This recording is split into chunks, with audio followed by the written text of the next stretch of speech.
बिस्मिल्लाहिर्रहमानिर्रहीम।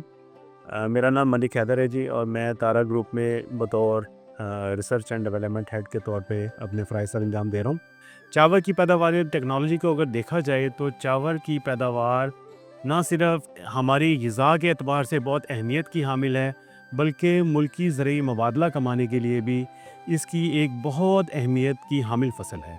धान की फसल को काश्त करने के लिए बेहतरीन और मौजू वक़्त तने की सुंडी से बचाव करने के लिए 20 मई के बाद का है। चावल की पनीरी को काश्त करने के लिए 2 तरीक़ों से काश्त की जाती है। एक तरीका कद्दू का तरीका, दूसरा तरीका खुश्क तरीका। कद्दू के तरीके के अंदर आम तौर पे अगर मैं वैरायटियों की बात करूं तो 2 किस्म की वैरायटियां, बासमती चावल और हाइब्रिड बीज, ये दोनों बीज काश्त किए जाते हैं। और शरय बीज फ़ी एकड़ 5 किलोग्राम आप इस्तेमाल करें। तो काश्तकार भाई ज़मीन की 2 हल दे के तैयारी कर लें, और उस तैयारी के बाद खेत को 10-10 मरले की छोटी क्यारियों में तकसीम कर दें। जो बीज का जो फ़ी एकड़ आपने मिकदार इस्तेमाल करनी है, उस फ़ी एकड़ मिकदार को आप 24 घंटे के लिए भिगो कर रख दें, और 24 घंटे के बाद इस बीज को 10-10 किलोग्राम की ढेरियों के साथ सायादार जगह पर पटसन की गीली बोरियों से ढक कर रख दें। ये बीज 24 से 36 घंटे के अंदर अंगूरी मार देगा। और अब इस अंगूरी मारे हुए बीज को जब आप उस 10-10 मरला के छोटे प्लाटों में काश्त करें, तो ये बिल्कुल श्योर कर लें कि वहाँ पर 1 से 1.5 इंच पानी खड़ा हुआ हो। जो आपने छोटी-छोटी ढेरियाँ लगाई थी, वहाँ से बीज उठाएं और उसको इन प्लाटों में जाके छटा कर दें।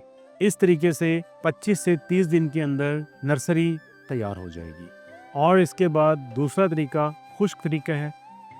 इस तरीके में बासमती चावल की 6 से 7 किलोग्राम फ़ी एकड़ शरय बीज इस्तेमाल होती है, और हाइब्रिड की 5 किलोग्राम फ़ी एकड़ शरय बीज इस्तेमाल होती है। इस तरीक़ा के अंदर खेत में पहले रौनी दी जाती है, उसके बाद खेत को दोहरा हल चलाकर उस पर सुहागा चलाया जाता है, और 1.5 किलोग्राम फ़ी मरला के हिसाब से बीज को छटा दे दिया जाता है। अब इस छटा किए हुए बीज के ऊपर गोबर की रूड़ी, तूड़ी और फक की 1 इंच मोटी तय डाल दें, और इसके बाद पानी लगा दें। खेत की एग्जिट जहाँ से पानी निकलेगा वहाँ पर घास रख दें, ताकि पानी के बहाव के साथ बीज बहकर खेत से बाहर ना निकल जाए। इस तरीके से 35 से 40 दिन के अंदर नर्सरी तैयार हो जाती है। नर्सरी में जड़ी बूटियों की तल्फी के लिए मेट्योर 20 ग्राम फ़ी टैंकी इस्तेमाल करें, हाइमोर 125 ml फ़ी टैंकी इस्तेमाल करें, और नर्सरी में पौधों की भरपूर नशोनुमा के लिए टैकल 100 ग्राम फ़ी टैंकी इस्तेमाल करें, तारा सुपर 100 ml फ़ी टैंकी इस्तेमाल करें, और इसके साथ साथ तारा जिंक 27% 250 ग्राम फ़ी 5 मरला इस्तेमाल करें। मज़ीद मालूमात और बेहतरीन रहनुमाई के लिए हमारे नुमाइंदे से या नीचे दिए गए नंबर पर रब्ता फरमाएं।